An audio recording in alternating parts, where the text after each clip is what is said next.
Assalamualaikum, nama saya Khairil bin Ismail, nombor matrik C17A0008 daripada elektif Reka Bentuk Perindustrian Universiti Malaysia Kelantan.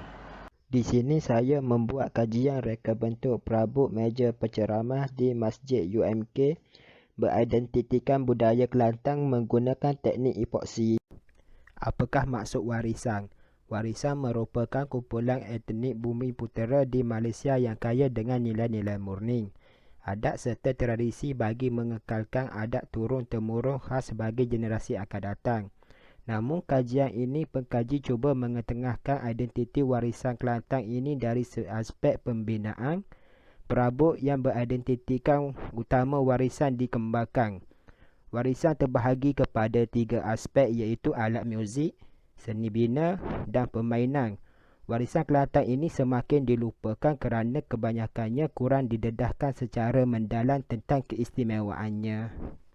Bagi inovasi sedia ada, contohnya wayang kulit dijadikan animasi wayang, wang kucing dijadikan Malaysia Airlines dan pintu gerbang janda berhias dijadikan pintu gerbang Kota Baru dan pintu gerbang lapangan terbang. Bagi inovasi perbandingan, seperti apa yang kita lihat Pusat Islam Universiti Malaysia Kelantan daripada aspek bumbung, iaitu diilhamkan daripada Masjid Kampung Laut Tumpak Kelantan.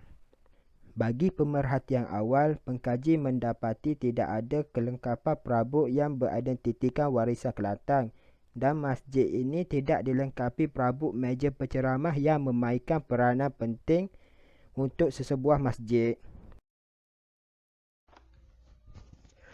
Untuk penyataan masalah, reka bentuk perabot di Kelantan kini kurang menggambarkan identiti warisan Kelantan.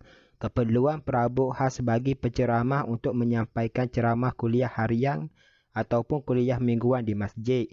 Kurangnya pendedahan mengenai teknik reka bentuk menggunakan epoksi yang boleh diterapkan dalam reka bentuk perabot. Persoalan kajian, apakah keistimewaan ciri-ciri identiti warisan untuk diterapkan dalam reka bentuk meja penceramah di masjid? Apakah permasalahan reka bentuk perabot di Masjid UMK? Apakah teknik epoksi yang sesuai terhadap meja penceramah yang beridentitikan warisan Kelantan?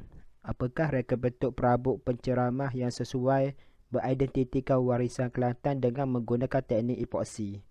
Objektif kajian, mengkaji permasalahan reka bentuk di Masjid UMK, mengkaji keistimewaan identiti warisan Kelantan, mengkaji teknik epoksi terhadap perabot, menganalisis dan mereka bentuk meja penceramah UMK beridentitikan warisan Kelantan dengan menggunakan teknik epoksi.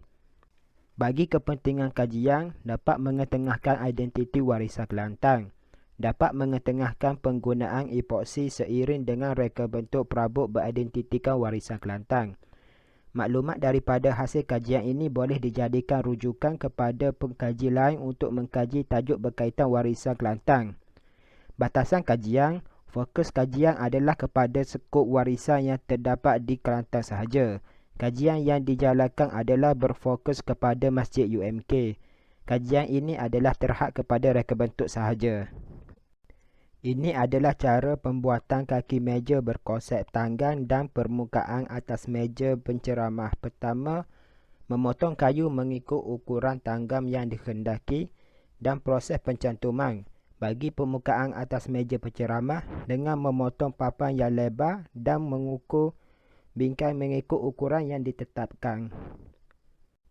Bagi proses membancuh dan menuang epoksi, pertama menuang cecair resin sebanyak 1 liter dengan sukatan gelas dan menuang hardener 500 ml iaitu separuh berbanding cecair resin.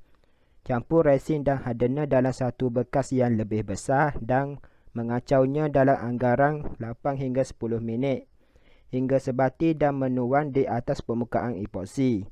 Setelah epoksi kering, jika terdapat kecacatan di permukaan perlulah digosok dengan licin dan menuang epoksi semula di permukaan tersebut.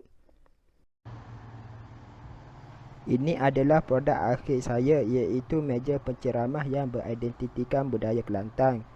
Di bahagian atas disaluti dengan cecair epoksi, manakala di bahagian kaki berkonsep tanggang daripada pengaruh janda berhias.